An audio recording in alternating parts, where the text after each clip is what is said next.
तो महाराष्ट्र में भाषा विवाद को लेकर विवाद थमता हुआ दिख नजर नहीं आ रहा है। ठाकरे बंधु जिस तरीके से इस विवाद को अपने सियासी फायदे के लिए खुल करके इस्तेमाल कर रहे हैं, खुल के खुली छूट देते दिखाई दे रहे हैं। ऐसे में लगता है कि ये मुद्दा, ये मामला, ये विवाद और गहराता चला जा रहा है। रिपोर्ट दिखाते हैं आप।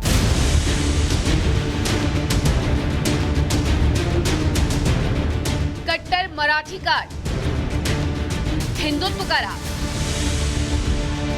महाराष्ट्र में मराठी बनाम हिंदी को लेकर सियासत सातवें आसमान पर है। इस मुद्दे पर ठाकरे बंधुओं की एकता ने मुश्किलों को और भी बढ़ा दिया है। माना जा रहा है कि इस साल मुंबई सहित राज्य की सभी स्थानीय निकाय के चुनाव होने वाले हैं। मनसे की नजर बीएमसी चुनाव पर है, इसीलिए वो इस मुद्दे को पकड़ कर रखना चाहती है और इस मुद्दे के आधार पर वो अपनी राजनीतिक जमीन तैयार करने में लगी है। हिंदी के बहाने हिंदुत्व का राग अलापा जा रहा है और कट्टर मराठी कार्ड खेला जा रहा है। राज ठाकरे के साथ उद्धव ठाकरे भी उनके साथ बैतरणी पार करने में जुटे हैं। भाषा विवाद पर एक तरफ सियासी बयानबाजी है तो दूसरी तरफ हिंसा। मुंबई समेत राज्य के कई इलाकों में गैर मराठियों पर हमले लगातार तेज हैं। हालांकि सीएम फडणवीस ने साफ कर दिया है कि हिंसा करने वालों के खिलाफ सख्ती से निपटा जाएगा। वहीं मंत्री नितेश राणे ने एक बार फिर से ठाकरे बंधुओं को निशाने पर लिया। ये जो हिम्मत दिखा रहे, ये जो दादागिरी कर रहे हैं ना, ये गलत टाइम पे दिखा रहे हैं और गलत लोगों के शासन में दिखा रहे हैं। इनके अभी कार्यकर्ताओं को और इनको नेताओं को समझेगा कि सरकार किस चीज को बोलते हैं, लॉ एंड ऑर्डर किस चीज को बोलते हैं, पुलिस किस चीज को बोलते हैं। तो मराठी लोगों के लिए भी ये लोग कुछ नहीं कर रहे। ये मराठी समाज को भी पसंद नहीं है। हम लोग मराठी नहीं है क्या? मैं क्या पाकिस्तान से हूँ क्या? सब मराठी ये लोग ही है क्या? मराठी अस्मिता के बहाने सियासत कर रहे ठाकरे बंधुओं पर केंद्रीय मंत्री रामदास अठावले ने भी हमला बोला। अठावले ने लाउड एंड क्लियर मैसेज दिया, कहा महाराष्ट्र में कानून का राज है, यहाँ किसी की महाराष्ट्र में दादागिरी नहीं चलेगी। दादागिरी करके उनको मराठी बोलो नहीं तो थप्पड़ मारेंगे और अभी थप्पड़ और वीडियो निकालते हैं और वो सबको भेजते हैं। और अभी राज ठाकरे जी बोला वीडियो मत निकालो, थप्पड़ मारो। तो अगर वो थप्पड़ मारते हैं तो वो उनको भी थप्पड़ खानी पड़ेगी। मेरा कहना ये है कि राज ठाकरे जी ने ऐसी दादागिरी करने वाले जो उनके कार्यकर्ता है उनको समझाने की आवश्यकता है, लेकिन उन्हें समझाएगा नहीं। दरअसल ये विवाद तब शुरू हुआ जब देवेंद्र फडणवीस सरकार ने आदेश जारी कर दिया कि 1ली से 5वीं तक के स्कूलों में तीसरी भाषा के तौर पर हिंदी पढ़ाई जाएगी। इसे विपक्षी दलों ने बड़ा मुद्दा बनाया। उद्धव ठाकरे और राज ठाकरे ने 5 जुलाई को प्रदर्शन का ऐलान किया। हालांकि भारी विरोध के बाद 29 जून को सरकार ने फैसला वापस ले लिया, लेकिन इसको लेकर सियासत खत्म होने का नाम नहीं ले रही है। मुंबई जैसे महानगर में हर राज्य, हर भाषा और हर बोली के लोग हैं, लेकिन राजनीति का फोकस अब भाषा पर आ गया है और यही सियासत अब आम लोगों को बेचैन कर रही है। गैर मराठियों के खिलाफ हो रही हिंसा के खिलाफ अब मुंबई के कलाकारों ने भी आवाज उठाना शुरू कर दिया है। गलत है, बिल्कुल गलत है।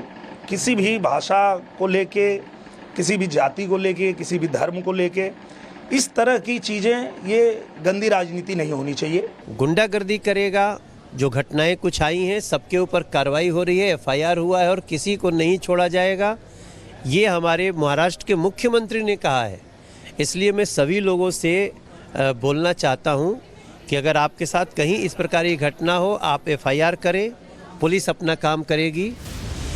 हिंदी पर विवाद का ये मुद्दा महाराष्ट्र की सियासत को किस दिशा में ले जाएगा, ये तो वक्त ही बताएगा। लेकिन एक बात साफ है, भाषा अब सिर्फ संवाद का माध्यम नहीं, सियासत का आधार बन चुकी है।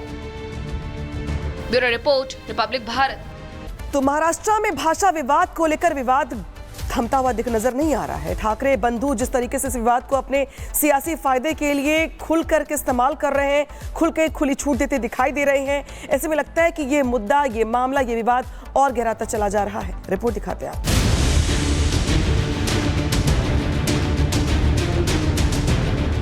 कट्टर मराठी कार्ड, हिंदुत्व का राग। महाराष्ट्र में मराठी बनाम हिंदी को लेकर सियासत सातवें आसमान पर है। इस मुद्दे पर ठाकरे बंधुओं की एकता ने मुश्किलों को और भी बढ़ा दिया है। माना जा रहा है कि इस साल मुंबई सहित राज्य की सभी स्थानीय निकाय के चुनाव होने वाले हैं। मनसे की नजर बीएमसी चुनाव पर है, इसीलिए वो इस मुद्दे को पकड़ कर रखना चाहती है और इस मुद्दे के आधार पर वो अपनी राजनीतिक जमीन तैयार करने में लगी है। हिंदी के बहाने हिंदुत्व का राग अलापा जा रहा है और कट्टर मराठी कार्ड खेला जा रहा है। राज ठाकरे के साथ उद्धव ठाकरे भी उनके साथ बैतरणी पार करने में जुटे हैं। भाषा विवाद पर एक तरफ सियासी बयानबाजी है तो दूसरी तरफ हिंसा। मुंबई समेत राज्य के कई इलाकों में गैर मराठियों पर हमले लगातार तेज हैं। हालांकि सीएम फडणवीस ने साफ कर दिया है कि हिंसा करने वालों के खिलाफ सख्ती से निपटा जाएगा। वहीं मंत्री नितेश राणे ने एक बार फिर से ठाकरे बंधुओं को निशाने पर लिया।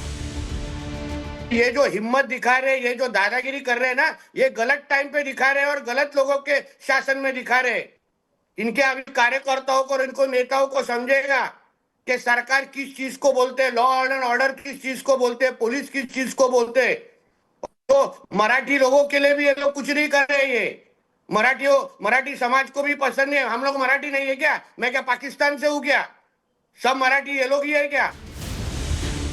मराठी अस्मिता के बहाने सियासत कर रहे ठाकरे बंधुओं पर केंद्रीय मंत्री रामदास अठावले ने भी हमला बोला। अठावले ने लाउड एंड क्लियर मैसेज दिया, कहा महाराष्ट्र में कानून का राज है, यहाँ किसी की महाराष्ट्र में दादागिरी नहीं चलेगी। दादागिरी करके उनको मराठी बोलो नहीं तो थप्पड़ मारेंगे, और अभी थप्पड़ और वीडियो निकालते हैं और वो सबको भेजते हैं। और अभी राज ठाकरे जी बोला वीडियो मत निकालो, थप्पड़ मारो। तो अगर वो थप्पड़ मारते हैं तो वो उनको भी थप्पड़ खानी पड़ेगी। मेरा कहना ये है कि राज ठाकरे जी ने ऐसी दादागिरी करने वाले जो उनके कार्यकर्ता है उनको समझाने की आवश्यकता है, लेकिन उन्होंने समझाएगा नहीं। दरअसल ये विवाद तब शुरू हुआ जब देवेंद्र फडणवीस सरकार ने आदेश जारी कर दिया कि 1ली से 5वीं तक के स्कूलों में तीसरी भाषा के तौर पर हिंदी पढ़ाई जाएगी। इससे विपक्षी दलों ने बड़ा मुद्दा बनाया। उद्धव ठाकरे और राज ठाकरे ने 5 जुलाई को प्रदर्शन का ऐलान किया। हालांकि भारी विरोध के बाद 29 जून को सरकार ने फैसला वापस ले लिया, लेकिन इसको लेकर सियासत खत्म होने का नाम नहीं ले रही है। मुंबई जैसे महानगर में हर राज्य, हर भाषा और हर बोली के लोग हैं, लेकिन राजनीति का फोकस अब भाषा पर आ गया है और यही सियासत अब आम लोगों को बेचैन कर रही है। गैर मराठियों के खिलाफ हो रही हिंसा के खिलाफ अब मुंबई के कलाकारों ने भी आवाज उठाना शुरू कर दिया है। गलत है, बिल्कुल गलत है। किसी भी भाषा को लेके, किसी भी जाति को लेके, किसी भी धर्म को लेके इस तरह की चीज़ें, ये गंदी राजनीति नहीं होनी चाहिए। गुंडागर्दी करेगा, जो घटनाएं कुछ आई हैं सबके ऊपर कार्रवाई हो रही है, एफआईआर हुआ है और किसी को नहीं छोड़ा जाएगा, ये हमारे महाराष्ट्र के मुख्यमंत्री ने कहा है। इसलिए मैं सभी लोगों से बोलना चाहता हूं कि अगर आपके साथ कहीं इस प्रकार की घटना हो, आप एफआईआर करें, पुलिस अपना काम करेगी। हिंदी पर विवाद का ये मुद्दा महाराष्ट्र की सियासत को किस दिशा में ले जाएगा, ये तो वक्त ही बताएगा। लेकिन एक बात साफ है, भाषा अब सिर्फ संवाद का माध्यम नहीं, सियासत का आधार बन चुकी है। Bureau report, Republic Bharat.